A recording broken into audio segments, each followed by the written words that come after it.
श्री राम कथा पूज्य रंजन जी महाराज के द्वारा।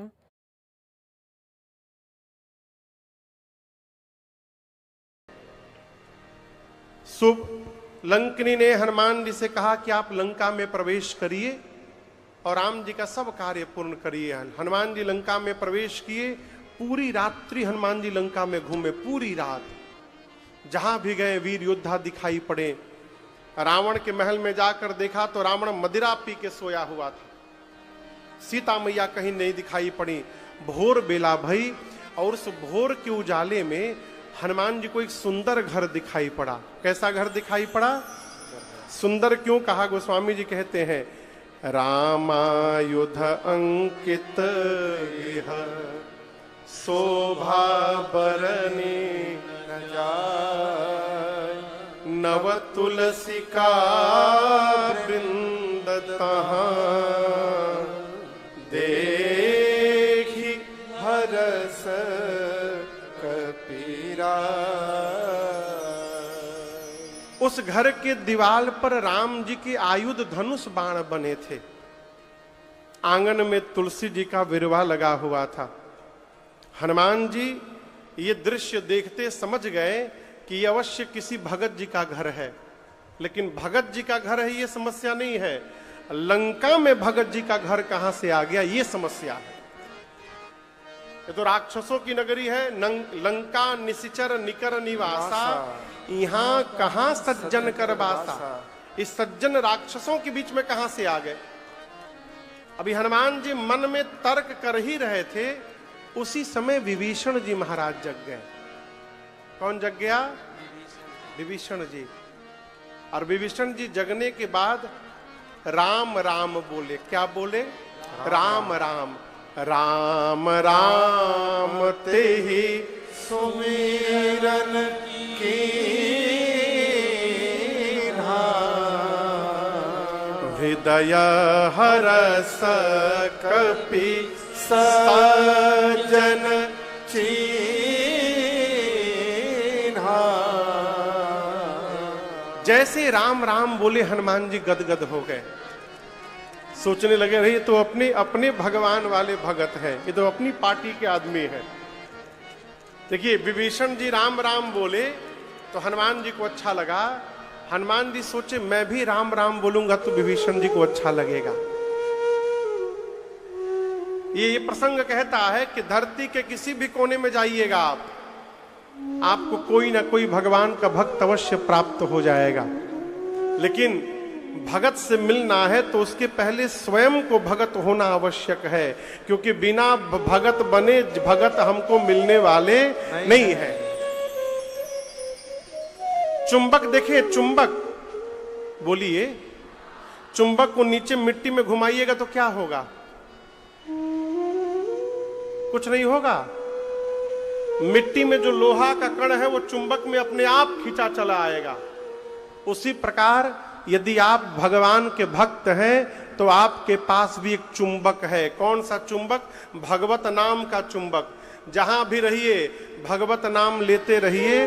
उस देश में जितने भगत हैं उस चुंबक में खींचे चले आएंगे और आपसे भक्त का मिलन हो जाएगा। जहां भी रहिए भगवत नाम के आश्रम में। राधे राधे राधे श्याम गाइए, राधे राधे राधे राधे श्याम गाइए। अब सीता सीता सीता सीता राम गाइए, सीता सीता सीता सीता राम गाइए।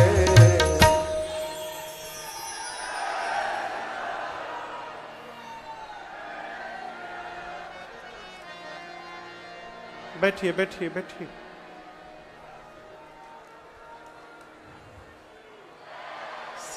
राधे राधे राधे राधे श्याम गाइए, राधे राधे राधे राधे श्याम गाइए। हनुमान जी महाराज सोचे ये राम राम बोले तो मुझे अच्छा लगा, मैं भी राम राम कहूंगा तो इनको अच्छा लगेगा। हनुमान जी ब्राह्मण का रूप बना करके लगे राम राम का कीर्तन करने। दौड़कर विभीषण जी आए। विभीषण जी क्यों आए जानते हैं?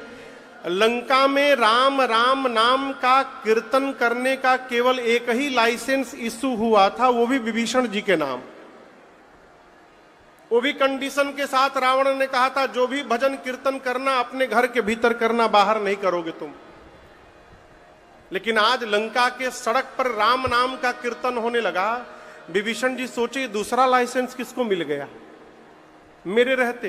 दौड़ करके बाहर आए, ब्राह्मण का रूप दिखाई पड़ा हनुमान जी का। विभीषण जी ने प्रणाम किया, पूछा आप कौन हैं, आप कौन हैं?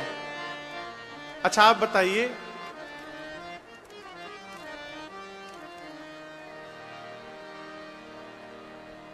आप किसी से पूछते हैं, किसी से मिलते हैं? विभीषण जी ने आकर प्रणाम किया और सबसे पहले पूछा कि माथ नाई पूछत अस भयऊ। क्या चौपाई है वो?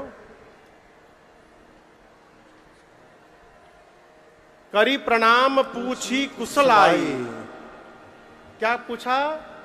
करी प्रणाम पूछी कुशलाई। कुशलाई माने कुशलता। आप किसी से मिलिएगा पहली बार तो पहली बार नमस्ते करने के बाद क्या पूछिएगा? बोलिए बोलिए, कैसे हैं यही पूछिएगा? नहीं, सबसे पहले पूछिएगा आप कौन हैं, आपका नाम क्या है, आप कहां से आए हैं, और तब पूछिएगा आप कैसे हैं, ठीक ठाक है ना।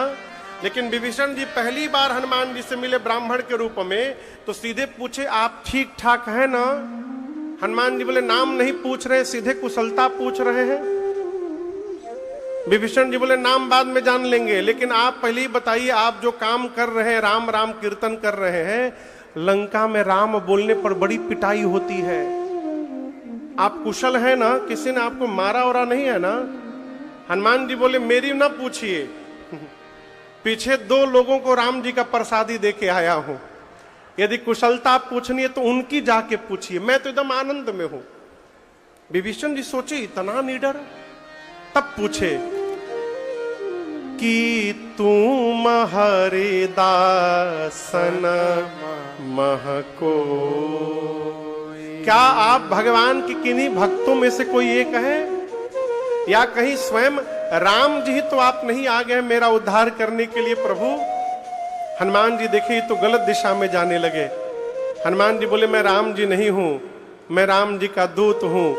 तब हनुमंत कही सब राम कथा निज नाम, सुनत जुगल तन पुलक मन, मगन सुमेरी गुण ग्राम। हनुमान जी ने पूरी राम जी की कथा सुनाई, अपना नाम बताया और कहा मैं प्रभु श्री राम का दूत हनुमान हूं।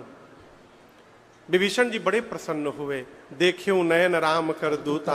बोले हनुमान जी बोले अच्छा ये बताइए विभीषण जी, मैं एक रात से घूम रहा हूं, जहां जा रहा हूं राक्षस सब क्या क्या न जाने खा रहे हैं, इन राक्षसों के बीच में आप कैसे रहते हैं?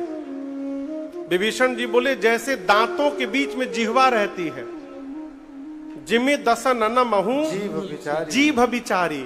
विभीषण जी अपने को क्या बोले, राक्षसों को क्या बोले? दांत।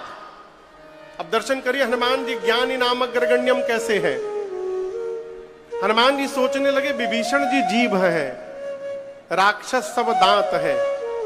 मान लीजिए किसी को कोई गाली दे दे तो गाली किसने दिया? जीभ ने। किसने दिया?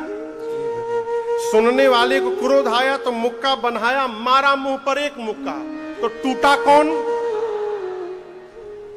बोला था जीभ ने, टूट गया दांत।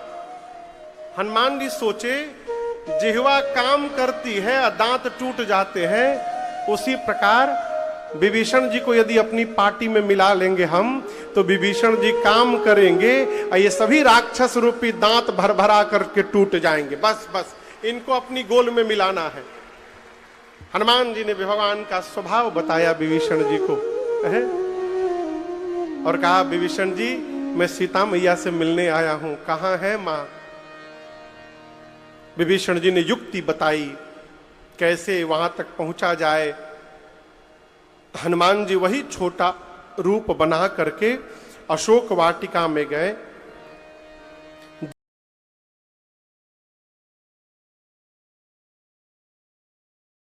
जिस अशोक के वृक्ष के नीचे मेरी मां बैठी थी, उसी के ऊपर पत्तों के पीछे छिप के हनुमान जी बैठ गए। मन में विचार करने लगे, क्या करूं क्या करूं, कैसे मां से मिलूं, दिन है अभी तो सभी लोग यहां पर हैं। अभी उसी